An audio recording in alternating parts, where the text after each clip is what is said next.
All right, here we go in 3, 2, 1. What's up, y'all? Welcome to the Sports Medicine Broadcast, a podcast to promote and improve your practice as an athletic trainer. We've got Carrie Wood, which we're going to talk about some of the awards that she's gotten and some of the honors she's gotten later, but she's talking about mental health surveys. So she started back at Redmond High School back when I first started in high school, like as a student. She was starting to work as an athletic trainer there, and she's been there for since then, 1994. So she's got lots of experience and lots of great things happening there at Redmond High School. She is a member of an award winner for OATS, which is the Oregon Athletic Trainers Association, and for NWATA, or I don't know, maybe I'll say NWATA, but Northwest Athletic Trainers Association out there. I've also joined by Todd Sable. Todd used to have his own podcast, and now he's going to be helping me out do some of the sports medicine broadcasts. So I'm excited to have Todd joining me, helping me out, and possibly, running some of the shows, some of the series throughout the year. So without much further ado, this is sportsmedicinebroadcast.com/monitoring mental health, because we're talking about monitoring mental health. So I mentioned Carrie. She is 25 years in Oregon. So she recently finished as a NATA Board of Director member. Like I said, NWATA and OATS Hall of Famer. She is also a wife to John, and a mom to Brady and Riley. She's also training for a half marathon. And so you said that's how you started listening to the podcast. And so one of the questions I have for you, Carrie, is when you started listening, which one did you start with? And do you pick and choose from there, or did you go back like to the beginning, or like the first available episode? Like how do you proceed from there listening to the podcast? I don't recall the first one. Excuse me. And I pick and choose. So I scroll back through and pick the ones I want to listen to, and so yeah, I don't remember what the first one was. I've listened to a lot. I kind of binged for a while there. Very cool. Very cool. All right. And one of the other things that I want to do, because it helps kind of break the ice, but it's just fun. So we were talking about the strangest food. So you're out there on the West Coast, and we went to Guam a couple summers back, and that's really close to Japan. And I've never seen this before, but we had a soft boiled egg. Have you ever seen a soft boiled egg out there? Yeah. Never heard of it. You never heard of it, Todd? No, I have not. They actually have those in America too. And where? You have to go to Guam to have that. Well, I had never seen it. I've never even heard of it until we got there, because it looks like a hard-boiled egg. So I think it's like hard-boiled on the outside, but not boiled on something like that. I can't remember exactly. But we go to like crack the thing, and then just egg, like uncooked looking egg comes out, and you're like, oh. And so I don't know. It was just, I was not, it was one of those things you're not expecting. Not expecting that, and so it was just really gross. But, I'm from Texas in the South, so I've eaten I've eaten rabbit and squirrel and alligator. And so, Carrie, what is your strangest food you've eaten? Well, the only one I could think of is NATA New Orleans. The first time we went to New Orleans, and we had fried alligator there. I don't remember it being very strange. It just tasted like all other fried foods. But it was fun. It was a little dive bar / restaurant, and they had live music, and my husband and I walked there and just to have the alligator so we could tell my son we had alligator. Gotcha. Yeah, exactly. And just trying it out. And so, Todd, you mentioned that you were over in Australia and you tried what? Yeah, we were over in Australia in 2012, actually for a sports medicine trip. It was pretty cool. But I think our first night and our last night, we had crocodile and kangaroo both on pizza. So they're both pretty interesting. The kangaroo was, it kind of tasted like chicken, kind of like what we joked earlier. But the crocodile was very sour, pretty gamey. It wasn't. I would not recommend it. The worst food I've ever had on pizza was sardines. I literally, I was on a cruise on my honeymoon, and I spat the pizza over the side of the boat because it was awful. All right, so not the way you want to start your marriage there, but. Yeah, but the cruise is the best place to try new stuff because it's all paid for, so that's a good job. You got to try it all there. All right, so believe it or not, this will actually tie back into kind of what we're talking about here today when we're talking about monitoring mental health surveys, or monitoring mental health using surveys. And so, Carrie, you just recently presented at Do you say NWATA or NWATA? NWATA. Okay, so at NWATA, you just recently presented about monitoring mental health and the surveys and the stuff that you're doing and using. So give us kind of the abstract of what you're doing, and then we'll go from there.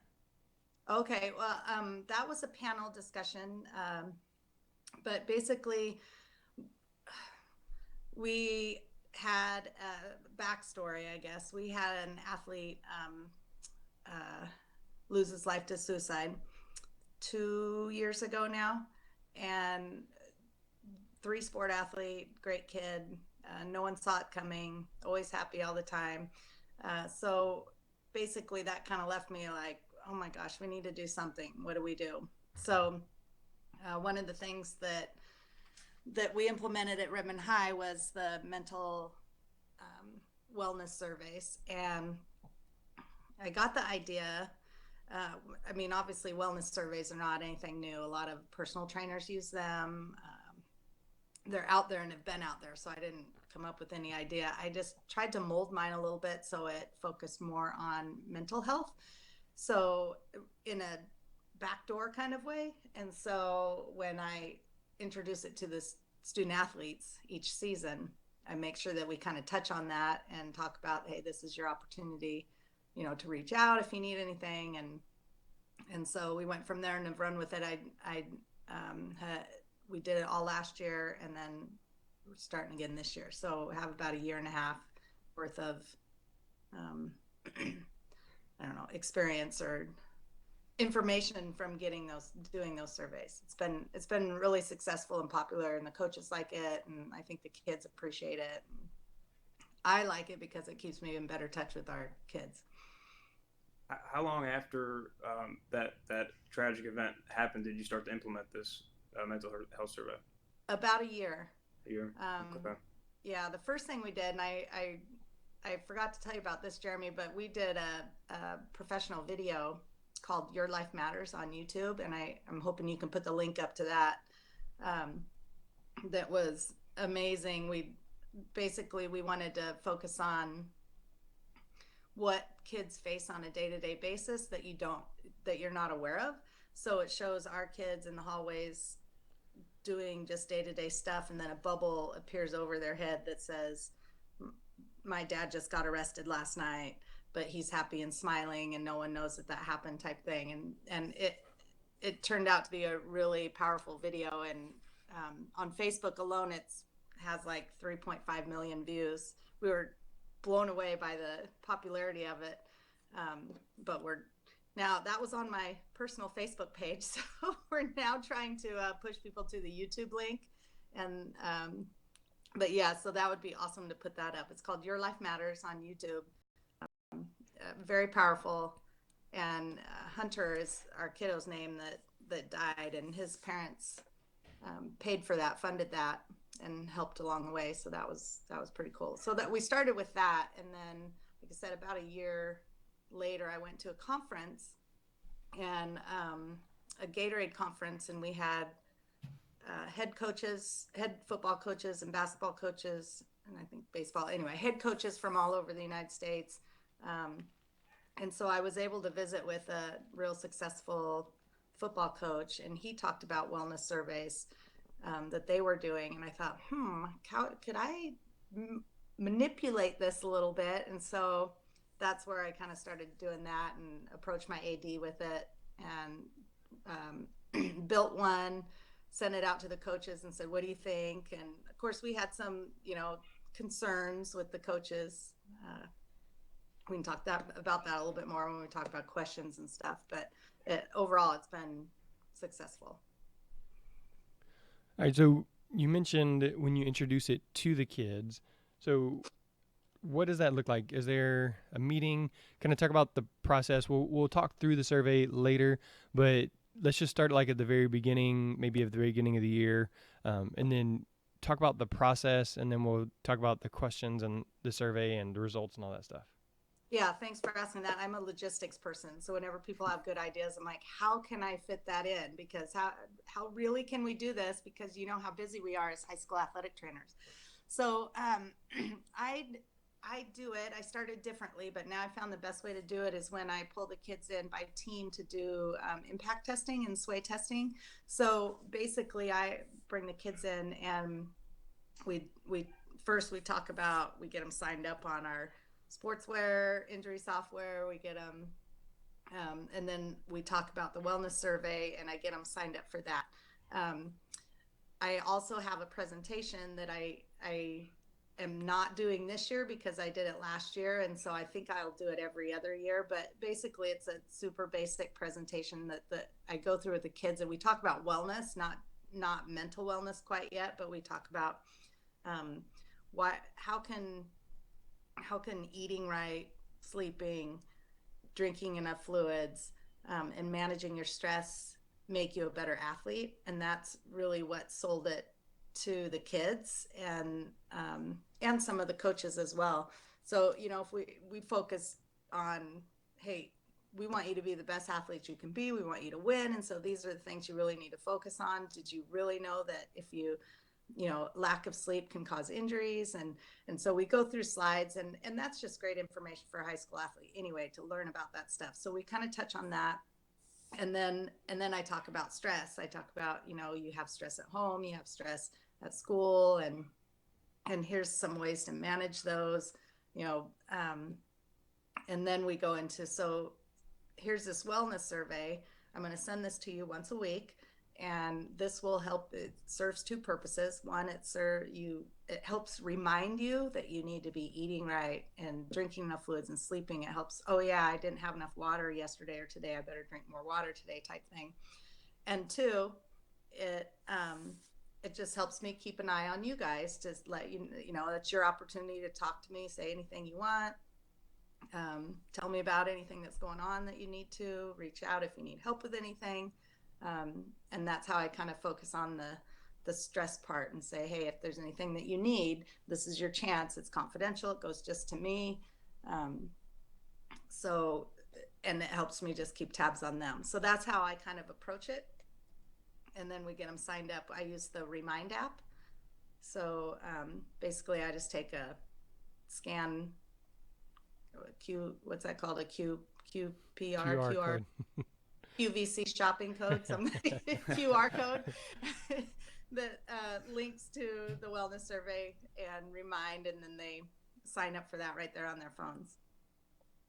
Have you, with implementing this, and I know you said you do the basic presentation every other year, have you presented this to the parents? Like, is that something they see every other year, or is that just to the kids? And then also, kind of like a secondary question to that, have you had any pushback from parents about this being too invasive, or that's not any of our business? Like, have you had any pushback on that? This might be controversial, but I didn't tell the parents about it. Okay. I talked to my AD and I said, I need this to be something that the kids feel like this is theirs, not their parents aren't overseeing. They need to know that they can say what they want and their parents aren't going to be monitoring it. Feel safe, yeah. I do mention it in our parent meeting. Basically I just say we do a wellness survey that just kind of keep the kids up. But so I do mention it, but I don't talk a whole lot about the mental health aspect of it. I think it's out there because I've done presentations like this and stuff, so they know, and obviously our AD and our coaches know that really we're kind of focusing on mental health. But like I said, I didn't ask for permission from the parents. I do get, because a lot of parents monitoring their kids' phones, and so I absolutely get messages back from parents sometimes on Remind that said, hey, because it's easy for them to contact me through that, I guess, but I have had some parents contact me through their kids' Remind app via the wellness survey, but no pushback at all. But I haven't, like I said, I haven't really put it out there and said a whole lot about it. All right. With that, I know on Remind you can schedule texts. So is this something that, like, at the beginning of the year you schedule out like the whole first semester, or do you just remember every Monday to send this out, or is it like, how does that, again, you said logistics, how does that work most efficiently for you? Well, thank you for telling me that. I didn't know that feature was on Remind, so I look into that. I put a reminder on my phone that just pops up every Wednesday, and I send it out. Now, I've the first year I did it twice a week, and I would just basically, when I thought of it, I'd send it out. This year I've gone, or like last spring too, I went to once a week. Um, I've found different times work. Our kids aren't allowed to have their phones in school. And so I try not to, well, sometimes I send it during school hours and they fill it out when they can. I found that Sunday evenings is the best time. I don't know if that's the best time for maybe it starts off their week remembering, but some people might want to do it twice a week, but I just, with the busyness, and I found my responses dropped doing it twice a week. And so just went to once a week, and I just kind of vary it. Sometimes and it's funny because last year during wrestling season, the wrestlers laughed at me because for some reason I would always send it the day of a wrestling match. I don't know why, but several times I did that. The wrestlers like, we're always cutting weight today until we weigh in. Why do you always say that? Because I'd always get the dehydrated. No, I'm not drinking enough water. No, I'm not eating enough. So anyway, I just vary it. You just find what works best for your kids and go from there. Do you give them a deadline? Like if you send it out on a Sunday evening, like please have your responses in by Tuesday, or no? No? It's just whenever they get to it. Okay. It's not mandatory. Some kids don't fill it out. Some Sure. kids fill it out every single time. Those rule followers, 4.0 students, they'll do it every single time. The first season, I gave prizes to each team, whoever's kid filled it out the most times. I didn't tell them that. I just surprised them at the end of the season and said thanks. But no time limit. But it's funny. I had one kid last year that filled out like 3 in a row, like, oh my gosh, I need to catch up. And he filled out 3 all on the same day. And I was like, dude, you don't need to do that. That's just fill out 1. If you miss it, you miss it. Just let it go. It's okay. Do it the next week. But no deadline, just when they have time and when they sit down. I don't want to make it pressure, I don't Sure. want to make it homework for them. It's just something, hey, I'm touching base, fill this out, think about how you're treating your body today, and go from there. Other than dealing with minors, I don't see anything in this that would not translate to a different athletic trainer setting. So in college, it would seem to work the same. You can use Remind, you can use Google Survey or Google Forms, just like you're doing. Professional athletes, you could do it as well, the same. Or with the performing arts, industrial, it would appear that this format that you're using would translate seamlessly to any other deal. Have you seen that so far? I think that some of the different, I don't know if the Google that format has been used in those other settings, but I know wellness surveys are used in the collegiate setting. And so like I said, it's nothing new. It's just that I made it free. I tried to find a platform that was free, and tried to mostly focus, or not mostly, but my intent is to focus on make sure that they have an outlet for any mental health issues that they might be dealing with or stress. So that's my intent. As I said, it still obviously focuses on their overall wellness. But absolutely it can be used. But again, I'm at a secondary school. We don't have any money. So that's why I tried to find something that would work that was free. So. All right. So this episode is sportsmedicinebroadcast.com/monitoring mental health. And I'll have links to these things that I'm about to mention.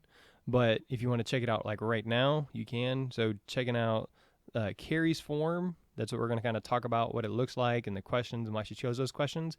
That's sportsmedicinebroadcast.com/wellness survey sample. So again, sportsmedicinebroadcast.com/wellness survey sample. So if you want to type that in, and then you can kind of see as we're about to talk about these things. And then right after that, if you already have a survey that you're using, then you can do the sportsmedicinebroadcast.com/mental health survey form. And then that way we can kind of pool resources. If there's somebody else doing something a little bit differently, then share what you're using, the link to it, or a sample of a link to it. Don't give us your actual one, because you don't need all of us randomly putting in random data, right, to mess up your stuff. But just make a copy of it and share that with us so we can share that with everybody else as well. So again, If you're going to look at the form, it's sportsmedicinebroadcast.com/wellness survey sample. Okay, so going to the form, let's talk just a little bit about the form, how you chose those questions, why you chose those questions, and we'll go from there. Pretty easy. I just wanted, we just use the typical wellness, nutrition, hydration, sleep, soreness, and stress. 2 questions on stress. How's your stress at home? And how's your stress at school and in sports? So yeah, that pretty basic. And then I guess the one most important question that you need to make sure that helps you with the mental health aspect is the open-ended one that says, is there anything else you want to tell me? So that's where, when I get the kids together, I say, hey, that's your opportunity. You can put whatever you want. There's no character limit. Just type in what you want to tell me, anything. If you need to reach out, if you just want to tell me how your day's going, if you want to tell me you have an injury, whatever you want, that's your opportunity to put anything you want. And so that's, in my opinion, the most important question is there anything else you want to tell me that we put at the end? So I picked those. Halfway through the year last year, I had an idea from Shelley Jones she's on the secondary schools, NATA Secondary Schools Committee, and she's here in Oregon, a good friend of mine. And so she had implemented it with her kiddos as well. And she said, hey, I added a question that said, what's something positive? Tell me something positive about your day. So that I also have that just says, what are you thankful for today? And I love that question. One, because I love to see what the kids write. I think it leaves them on a positive note when they finish the survey. If they are putting in that they're stressed, or, oh my gosh, I haven't been eating right, I need to do this. And so they're feeling bad. But then on the end, it says, hey, what are you grateful for today? And so that's they get to they have to put it in. It's mandatory.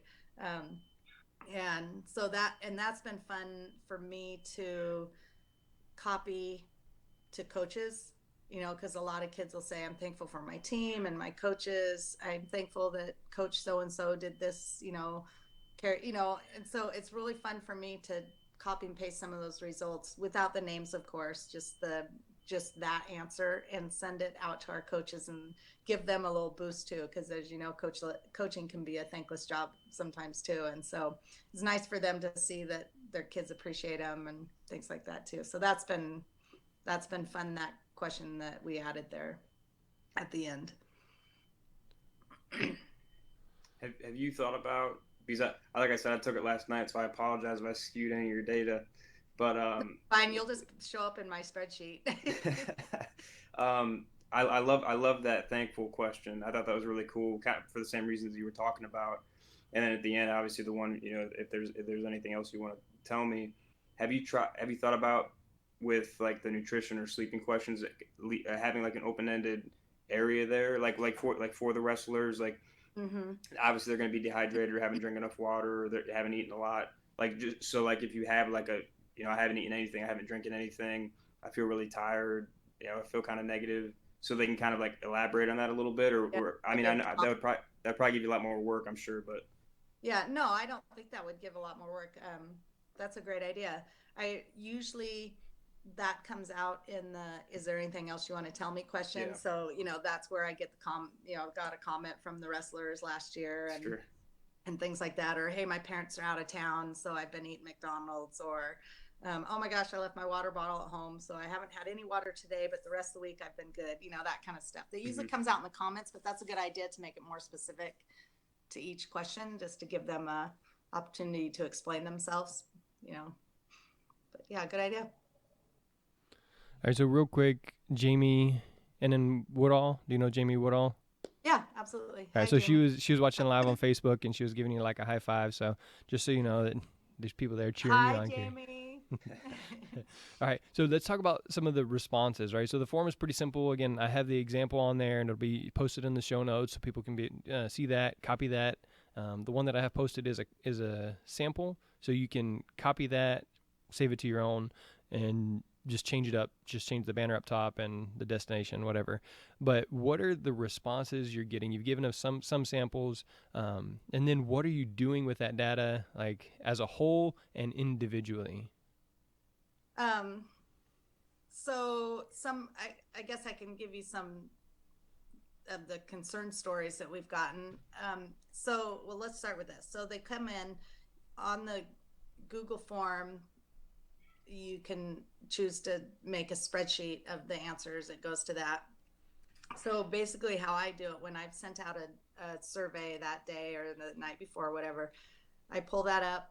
I have the spreadsheet separated by sport, so I can look at the whole spreadsheet, like everybody, or I can look at by sport, so I can narrow it down. Like, for example, last year we had girls soccer. We're all putting in really poor results, not having fun right now, lots of soreness, just a lot of negative from girls soccer at one point. So they were on a away trip that day. So I was looking at it on my phone and I just screenshot just the answer portion with all the low scores. And let me backtrack. I color code this. It's easy I'm telling you, if I can figure this out, you guys can too. And I think I sent you the direction sheet on how to kind of manipulate your spreadsheet. And so you can color code it. So when I pull it up just at a glance, I can see if there's reds, which are low scores, or if they're all green, and then it's good scores. But if they're on the yellow red side, then I know it's low score. So then I go right to that person and look. But so it was a lot of reds and oranges. And so I just screenshot that and sent it to our coach while she was on the bus and said, hey, your team's kind of, posting some low scores overall as a team. And what I got back from her is thank you. And the next day they did a team building fun activity instead of practice. And that just, things like that are useful for coaches to say, because the kids aren't going to come out and tell them, we're just sick of soccer right now. And so that data or information that I got from them, I was able to pass along to our coach and to say, hey, you might want to look into this. And she did, and did a fun team building activity, let the girls vent a little bit, and they were back to normal scores. I kind of lost my train of thought. Oh, some other things responses. So what do I do with that data? So one of the things is, yes, I can report back to coaches and let them know. Again, I don't tell them on an individual basis, but I do kind of look at their team overall. If there is a concern, obviously that does go depending on the situation and what the kiddo is telling you. You have to, just like in person, if a kid comes in and tells you something, you have to decipher, does this need to go to a mental health specialist? Does this need to go, do I need to refer to an eating disorder specialist? Or is this something I can just talk to the coach about, or a counselor at the school? You just, each situation is different. So you kind of have to determine what to do at that point. One of my favorite stories that I tell is we had that when it worked for us, we had a kid that he turned in all zeros. And so a lot of times, but no comments. So a lot of times I'll get that. A kid will put a whole bunch of low scores. So it's almost like they want to tell you that something's wrong, but they're not going to write it down for you. Does that make sense? He didn't put a comment, but he just like, hey, I have all zeros. I suck today. And so I was like, that's weird. No comment. So obviously he's reaching out, but not directly, just, he won't tell me what's going on. So I went in to his coach and said, hey, so-and-so gave me some really low scores today. Have you seen him? Do you know, how's he doing? And he wasn't at practice. And so coach kind of looked around and went, oh, he's not even here. And so he goes, I'll call him, because he had a relationship with him. He said, I'll call him and ask him why he's not at practice, and follow up. And so sure enough, he'd had some family issues the night before and got kicked out of his house and all this. But just the fact that we were able to identify that, coach reached out, had him come into practice, where here's your family, your wrestling family that you can rely on if something's going on at home. And just so that kid knew that he had people caring about him, that's one situation that I think it really worked. And I always say, even I love it just because I can touch base with the kids and they tell me things. I know what they're happy for. I get to know the kids better, individually, even if it's not face to face. I get to know them better and I know what they're going through. But if it only works like a situation like that when a kid's having a real mental health crisis or a not necessarily mental health but just a crisis, um, if it only works once in 3 years, I'm happy with that. There's other benefits to the wellness surveys overall, but if it works and saves a kid from crisis, then I'm happy with that. The one thing I really like, and it's kind of like underlying, but a lot of the time we kind of hear about it more for negative reasons about how people put stuff on Twitter and they don't think about it because they're not talking to a real person. They're just typing Mm-hmm. into a screen. But on the other end, in this situation, it can be such a positive thing because it's still the same concept. They don't feel like they're talking to a real person because Yeah. they're just typing, but that opens up such a wide dialogue for them and with you. You know what I'm saying? That connection that you're creating with them is so cool. Yeah. So, and I'm glad you said that because we've all done the concussion testing where the kid comes in and says, "Oh, I'm fine," and they fill out their symptom chart in front of you, and they're put, all zeros. I'm fine, no symptoms. Then they go and so you put them on the impact test or whatever concussion test, and then they fill out symptoms. And you're like, "Wait, you just told me." It's Yep. funny what a kid will tell a computer what they Mm-hmm. won't say to your face. So again, and that's what's cool is that this gives us an avenue to reach out to a kid who's asking for help but won't say it to your face. They will type in poor scores or say something to you, then you can go to them and say, "Hey, I noticed that you wrote some low scores, or this is what you said. Is everything okay? What can I help you with?" Even if it's as easy as, "Dude, drink more water. What's up with that?" And just kind of, so a lot of times I will reply just right on the Remind app and just say, "What's up with you?" And so it's a way that we can go to that person because they're not willing to come straight to us to our face. Like you said, they'll tell it to a computer, and then that gives us a way to know that something's wrong, and we can go to them and kind of say, "Hey, what's up? Do you need something?" and open up that avenue of discussion. So yeah, I'm glad you brought that up. You kind of mentioned a couple of times, like you looked at the scores that day, or and send them to the coach, or you looked at something else, and then it's you, you're able to communicate those. Are you looking at these results? Are you looking at that chart like every day, or are you looking at it only on Monday, Wednesday, Friday? How does that work for you? I mostly look at it on the day that I send it out or right after. So if I send it on Sunday night, obviously Monday when I get to work, I'll look over it then. You can set it that every time you get a response, you get an email. And that was awesome because then I would go right when I first started because I'd go, "Oh, I got a response." I'd get all excited and I'd go look. Well, then they start pouring in and flooding your email box. So I stopped doing that. But so I just basically look at it when I get to work. In fact, it's just the spreadsheet's just an open tab on my computer all the time. And so basically I just check it that day and then maybe, a few hours or the next day just to check. But so really it doesn't take a whole lot of time. I mean, once you get it set up, that's the hard part is getting it set up and getting your spreadsheet how you like it and and getting the Remind app and getting the kids going. But once it's rolling, it's super easy and very uh, time efficient. So, and I might have missed this because we did all the different calls last week. But so when all these responses come in, is it all automated into a spreadsheet on your own? Like you don't kind of separate things on your own. Like it automates to something on its own. It automates on its own, but at the beginning, you can You have to set you it can, up. yeah. So you can make it way easier for you to read. You don't have to. I mean, it could just be one full spreadsheet. Yeah.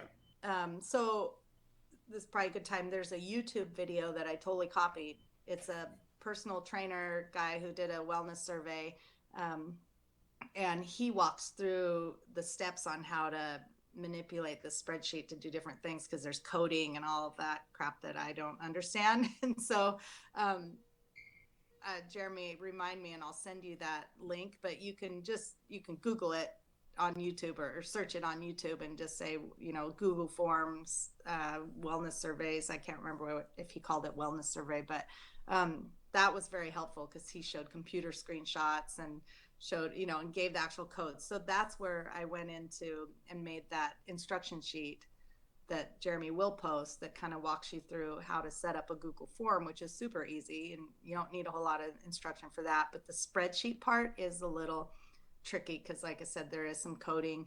I used my IT guy at the school a lot. He's the one that helped me learn how to separate by sport, have a different sport tab and do all that. Or I assume you can go in every time you look at it and just sort it by sport or sort it, but all the computer techie people will be able to figure that out really easily. But like I said, I did put an instruction sheet. It can be tricky even when I still set it up. If you miss one little, obviously in coding and putting in formulas and stuff, if you miss one little number, it's going to screw you up. So that is the only tricky part. Yeah, this that is. Mean up, Saved by the Bell. Sorry about that. Sorry, mine just went off too. Yeah, so that's one of the things. Like, I do a budget at my house, and it's like a 13-page spreadsheet where it calculates and do all this kind of stuff. Or like when I have this schedule for the students when they're working, it's like conditional formatting for the coloring and this and that kind of thing. Yeah. So that is like right up my alley. And my wife, if she's listening, she's probably laughing and saying, "Yes, Jeremy, you're such a nerd." But you know what? That works because you need nerdy people like me to help make people who are not tech savvy, more efficient. Tony Fitzpatrick, my dear friend Fitzpatrick is our color-coded spreadsheet guy always. Hey, Fitz. There you go. So we may have to come back on and do a another walkthrough and have a live question and answer session, like how do you do this or something like that. But like she said, once you get it set up, those formulas are there. Or if you're working in the secondary setting, check with your IT people. I do that all the time, and I'm like, all right, so I'm missing something here. What do I do? And then they can definitely help you set that up. And it once you get it set, it's really cool. It's really effective. And so you're storing this stuff using Google Forms. Now, there's been questions before about if you use Google Apps for education, then that stuff is on a secure server. But if you use just your own personal Google Drive account, then that stuff is not personal, is not secure, and it's like searchable by Google. Has that question come up at all? I use the school account, so I'm not aware. I don't know about that. So you would know about that, or the IT guy. No, I use our school account. So I just got a text from my wife, and she said she is laughing at me because she was watching and seeing me get excited about the spreadsheet. So, all right. So as far as the Google Apps for Education, that's your school district would have to use that. And like I said, it creates those files so that it's secure, because I have my 9-year-old son has an account on Google, and I don't really want him to have a public account, but through the school district, that's secure. So just check with your school if they use Google Apps for Education, or they may use Office 365, and there's a way to do it on Office 365. They have forms. I don't think it's as smooth as Google Forms, not as user-friendly, but it still works. And I know Mike McKinney does something similar over at Northeastern University in Boston using like Office, and it puts it into Excel, which is roughly the same thing. And so with you is not an issue because it's linked to the school district there, but it's one of those things you want to consider. But doing something is better than nothing. You're not putting student ID numbers, right? No. Right. And so, if you have their first name and, you have their school district email or whatever it is, because our school district, every student has emails. So, using that information, it may be a way, but kind of like Carrie did, talk to your IT people, talk to your AD, and make sure that what you're doing isn't violating some sort of FERPA law by doing that. And again, maybe they can help you come up with a solution if you just ask them.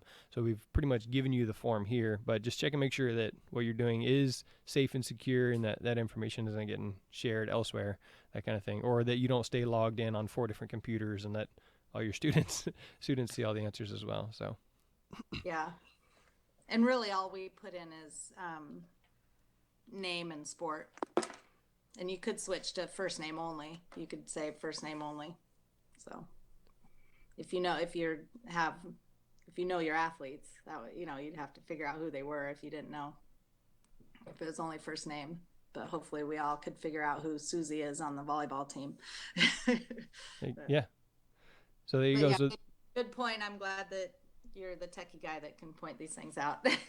all right. So obviously we know your inspiration, right? Losing an athlete that it just wasn't expected. It just kind of blindsided. What would you say to someone that is maybe a solo athletic trainer at a high school? They're teaching full time and they're like, I can't add one more thing to my plate. What would you say to them? Well,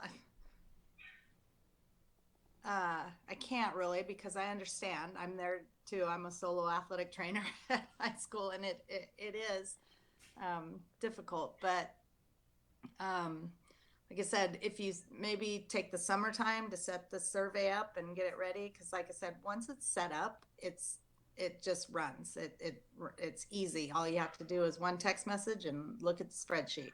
That's really all you have to do. It's very said time efficient, and once it's set up. So maybe that's what I did is I did it in the summer. The very first time I ran it, I set it up in the summer, and our volleyball team was doing summer workouts. And so the coach said, hey, I've got the kids 3 days a week in the summer. I'd love to, have them do that over the summer. And I said, great, because I want to try it out and, work out the kinks. So that's how I did it. I started with the summer league and worked through the kinks when I had more time.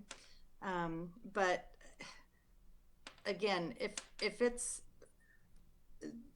there's two huge benefits. One, we get to know our kids better on a personal level and know what they're going through and know what they're facing and get to know them. It's so nice to I love getting things like, hey, I got a PR in my race yesterday, and I get to be able to say back, good for you, that's awesome. That kind of stuff is awesome. But again, on the negative side, if we find something that's going on in a kid's life, that if it's one kid that we can save from crisis, then it's worth all the time that it took you to put it through. You know what I mean? It's just, you can't go back and fix it once something like that has happened. So if we can prevent something bad from happening, it's all worth it. But I understand the time constraints. I understand. But like I said, I played with it in the summertime when we're kind of sitting in our office, and started it in the summer and was ready to roll in the fall. So, but I understand, but think about, you need to do what's right for you, but think about the benefits. Right, and again, that's why I mentioned multiple times that we have the sample there. You can literally click on that, or I can share it with you if it's on the view only one.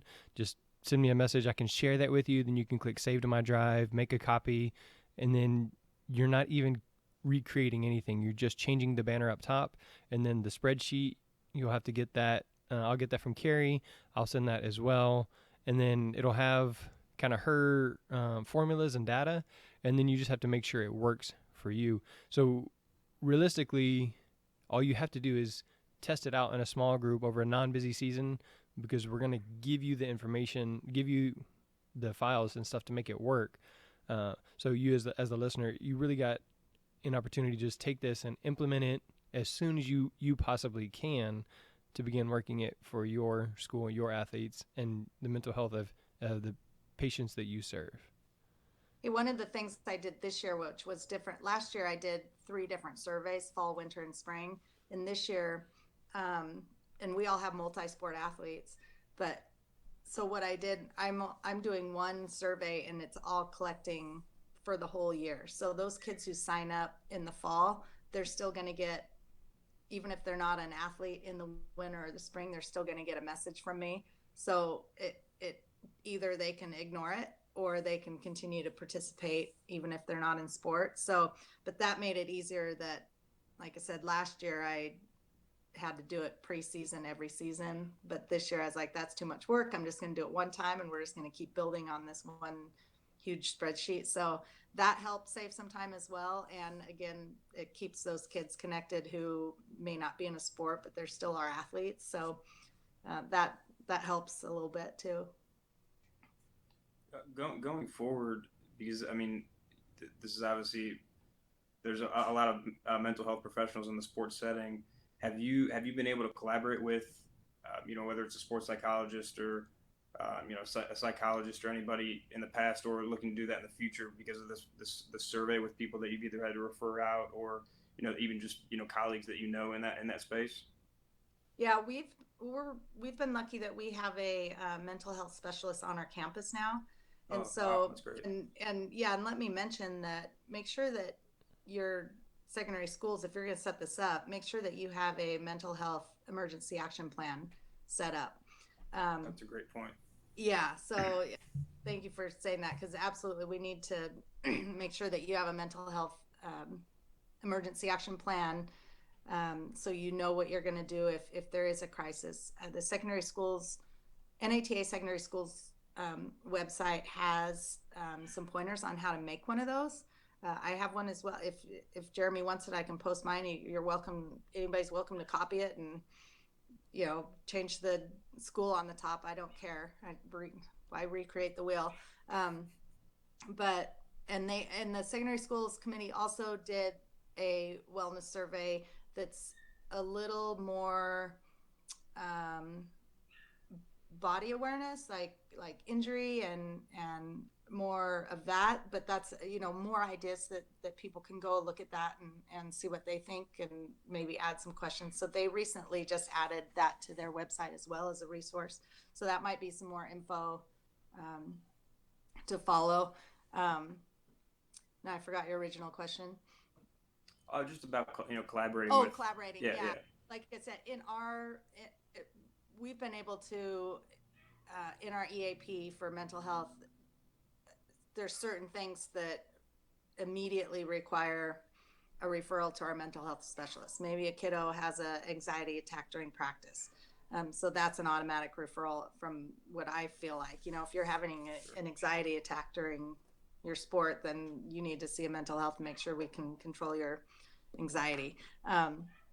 So things like that are in our EAP, and absolutely, like I said, I'm lucky that we have somebody right on campus that I can go talk to or refer to or send out, but I haven't had to refer to outside of the school community yet because of that resource that we have on campus. But it is a good way to set those up. I mean, absolutely, I have the names and numbers, and if you set up an EAP for mental health, you'll have those too. Who's your eating disorder specialist? Mm-hmm. Who's your, so it's a good way to make sure you have all those things in place for sure. Cause you do need to have them in place. If you're going to ask kids if there's something wrong, you better be ready to know what to do with respond to that. Yeah.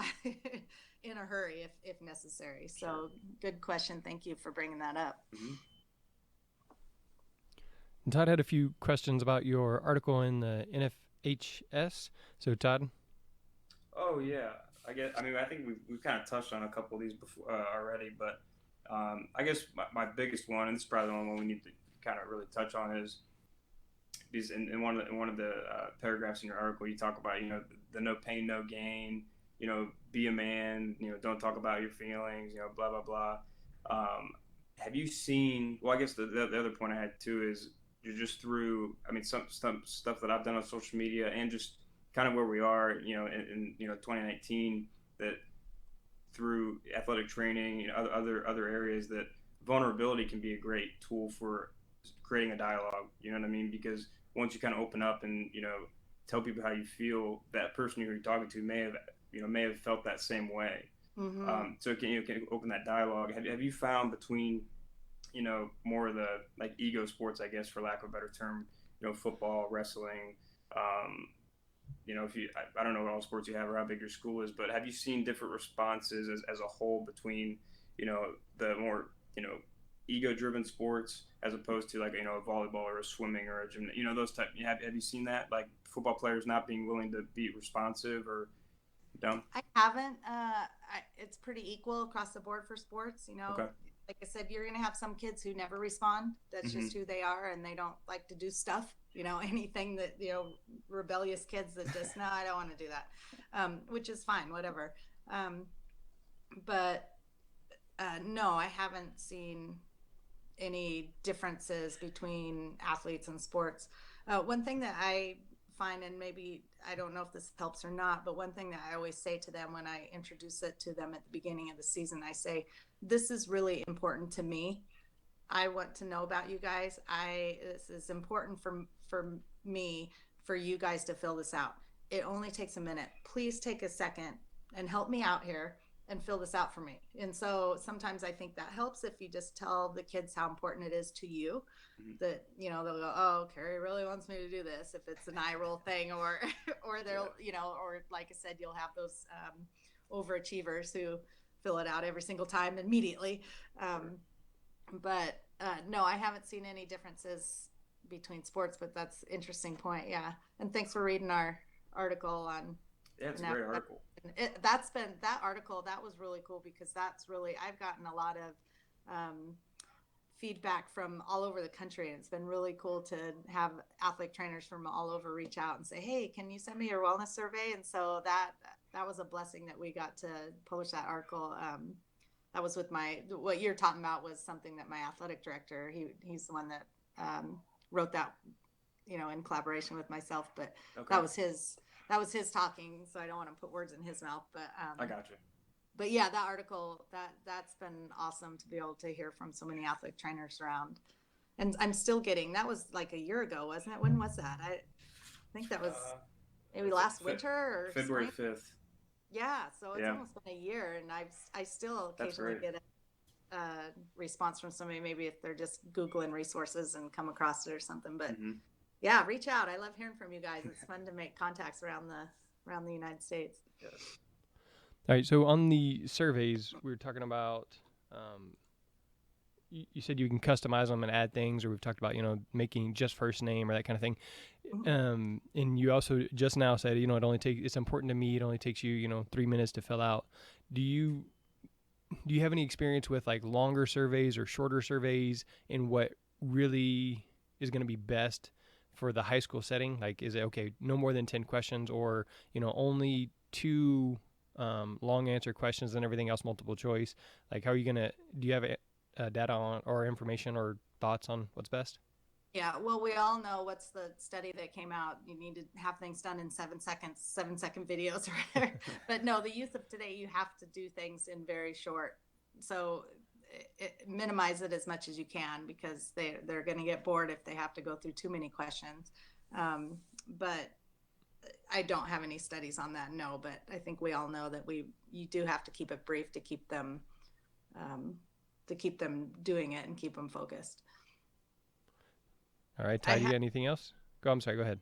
And as you do your first one, and add your own questions, I started with one of my first surveys. One of the questions talked about more into how are you feeling today, fatigue, and stuff like that. I still throw soreness in there, but I was getting a lot of, and this is going to sound bad, a lot of whining.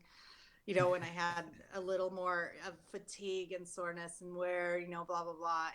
And after a while I was like, okay, I don't want to hear about that you're sore because, you lifted hard yesterday in PE class. I don't care. I don't care about that. Yes, you're going to be sore, whatever. So I ended up taking out like the fatigue question. And so you'll kind of, as you get responses to your questions, you'll figure out which ones are useful and which ones are not. And, you kind of mold it. I've changed the survey 4 or 5 times already just in the last year and a half. So you'll figure it out what your kids like and the responses that the information that you want to get, and maybe that your coaches want to get. My coaches didn't want us to put stuff, and you'll get this, and probably people think this. When I first presented it to the coaches, they said, well, the kids are going to figure it out, and they're going to all say that they're super sore and super fatigued and super stressed. So then you'll tell us that we can't do something at practice. And I said, no, I'm never going to tell you what you can do at practice. This is just information. And if they figure it out, we'll figure it out. If every single day, every boy on the boys soccer team is telling me the same, we'll figure out that they've got it figured out, and we'll tell them to knock it off. We're smarter than the kids. So you will get some of that from your coaches, because both I've presented to two different schools here in my school and then the other high school in our community, and both coaches groups separately both have that same concern. So you will get that, but give us some credit. We can figure out kids too, and they start manipulating things. All right, that is, I think that's all I want to get into now. Todd, do you have other questions? Carrie, do you have other specific thoughts, concerns, motivations? Not that I can think of at the moment. All right. So again, I mentioned these before. This is sportsmedicinebroadcast.com/monitoring mental health. I'll have the links, and Carrie mentioned like 3 other things that we're going to kind of add in there that she'll get to me. But if you're doing something like this, then we want to see it, right? So send us your example, and then that way we can collaborate and allow people to kind of pick and choose. And again, we're going to do our best to have a ready-to-go packaged form that you can copy and make your own, and see, so that we can remove that barrier of having to create something new, but that you can just take that and use it in your situation. All right, so Carrie's already given me her form, so I've got that there available, and we're going to work on getting the spreadsheet. But if you already have something that's good, that works, or especially if you have something in another platform, then that's what I really want to see, because I want to make sure that everybody has an opportunity depending on their situation. So send me, or fill out the sportsmedicinebroadcast.com/mental health survey form. Again, sportsmedicinebroadcast.com/mental health survey form. Fill that out with what you're already using, and a shareable copy for me to share with anybody that asks or anybody that clicks on the link. And then that way we can collectively as athletic trainers get better at doing this, especially in the time-strapped secondary setting, right? So check that out. Again, all the links are there. Carrie, if somebody wants to get a hold of you, what is going to be the best way? Email. And Carrie.wood, you'll put it up there. Yep. Right? At Redmond Schools. I don't think that I can share a spreadsheet for someone to use, because it's linked to the specific Google form that they set up. Does that make sense?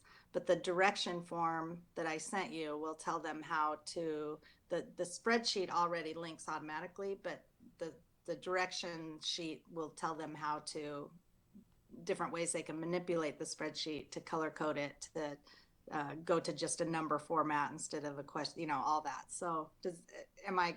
No, I completely understand, and everything is linked, and if you copy and paste it, Google is usually pretty good about like auto fixing it, but not always. And so if you have the instruction sheet and saying, look, here's the screenshot, here's the example, here's how to do this, then we're getting it. Because every time you make a new Google form, it creates a new spreadsheet. So you're going to have to kind of re-copy and paste those conditional formatting and instructions, and count if, or color this color if, whatever it is. But if we have that set of instructions, then that's really what I'm hoping to have, is just here's this, copy this, here's this, insert this, now send it out. Yeah, and I'm telling you, if I could figure it out, you guys can figure it out, because I am not tech savvy. But you can check out that YouTube video or use my instructions, which are just a written version. And you can do it. Cool. All right, so you can email Carrie, or again, show notes here, sportsmedicinebroadcast.com/monitoring mental health, and we'll have those links there. Hopefully save her some emails.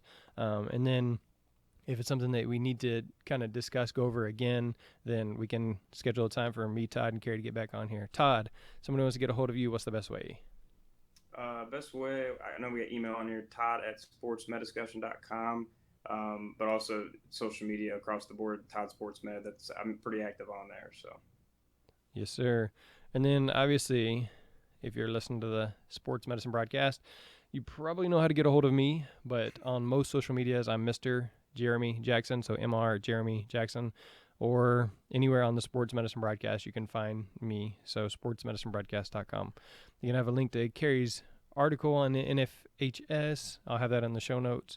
The partner for the Sports Medicine Broadcast this week is physicaltherapy.com, where we just gave away to Jessica one free year subscription to physicaltherapy.com, which is really good because you can get all your CEUs knocked out for this year if you're missing any, and then for the next reporting period, you can get a head start as well. So check them out, where physicaltherapy.com, you can use the code 1FREECOURSE.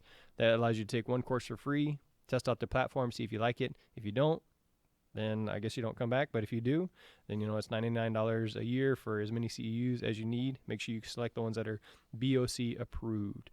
Again, sportsmedicinebroadcast.com/monitoring mental health. We'll have the links and contact information and anything else that you need there. So for Jeremy Jackson, Carrie Wood, Todd Sable, and the Sports Medicine Broadcast, that is a wrap.